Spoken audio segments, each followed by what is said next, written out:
حق چار یار کا قصہ آپ کے سامنے پیش کریں گے جو یقیناً آپ کے لیے دلچسپی کا باعث ہوگا۔ اللہ محمد چار یار حاجی خواجہ قطب فرید۔ ناظرین کرام، تصوف کی دنیا بہت وسیع دنیا ہے۔ اس کا آغاز اصحاب صفا سے شروع ہو کر موجودہ دور کے اولیاء اللہ تک پھیلا ہے۔ یہ دنیا عرب و عجم کے صوفیاء تک پھیلی ہوئی ہے۔ برصغیر پاک و ہند میں حضرت میرا حسین زنجانی رحمت اللہ تعالی علیہ، حضور داتا سرکار گنج بخش رحمت اللہ تعالی علیہ سے یہ سلسلہ شروع ہوتا ہے۔ ایک زمانہ میں کئی اولیاء اللہ اس زمین پر موجود ہو سکتے ہیں۔ ان ہم اثر اولیاء میں چار یار برصغیر پاک و ہند میں بہت اہمیت کے حامل ہیں۔ تصوف میں چار یار سے مراد چار عظیم صوفیاء کرام ہیں، جن میں حضرت خواجہ بہاؤالدین زکریہ ملتانی رحمت اللہ تعالی علیہ شہنشاہ ملتان، حضرت جلال الدین سرخ پوش بخاری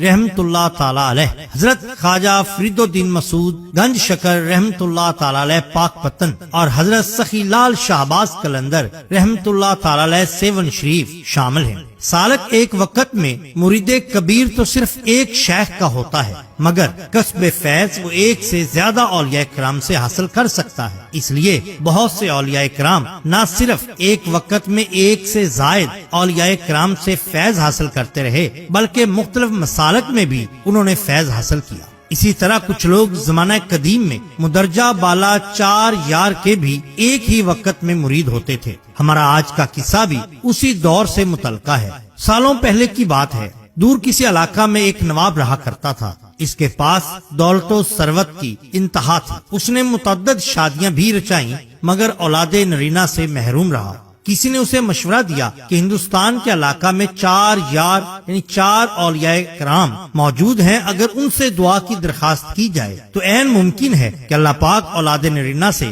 بہرہ مند فرما دے۔ نواب ایک قافلہ لے کر موسموں کی شدت برداشت کرتے ہوئے گرتے پڑتے ہندوستان آ پہنچا۔ یہاں وہ حضور بابا فرید رحمت اللہ تعالی علیہ کے پاس حاضر ہوا اور اپنی درخواست بجا لائی۔ حضور فرید الدین مسعود گنج شکر رحمت اللہ تعالی علیہ نے فرمایا، ہم شیخ کے ہوتے ہوئے کیسے دعا کر سکتے ہیں؟ مطلب یہ کہ در پردہ انکار تھا۔ اولیاء اللہ کی نظر بہت بلندی تک جاتی ہے۔ ناظرین، نواب مایوسی کے عالم میں حضرت جلال الدین سرخ بخاری رحمت اللہ تعالی علیہ کے پاس حاضر ہوا۔ انہوں نے دعا کی اور فرمایا کہ اللہ پاک تم کو دو بیٹوں سے نوازے گا، ایک ہمارے مسلک سے ہوگا اور ایک تمہارے مسلک کا۔ جب اس نواب صاحب نے کہا کہ حضرت فرید الدین گنج شکر رحمت اللہ تعالی علیہ نے انکار کیا تھا، تو حضرت جلال الدین سرخ بخاری رحمت اللہ تعالی علیہ نے فرمایا کہ تم تصدیقی بیان کے لیے حضرت لال شہباز قلندر کے پاس چلے جاؤ۔ نواب حضرت لال شہباز قلندر کے پاس حاضر ہوا اور ساری روداد کہہ سنائی۔ انہوں نے فرمایا کہ حضرت بابا فرید الدین مسعود گنج شکر رحمت اللہ تعالی علیہ اور حضرت جلال الدین رحمت اللہ تعالی علیہ دونوں نے درست فرمایا، اور ہمارا سر ان کے آگے خم ہے۔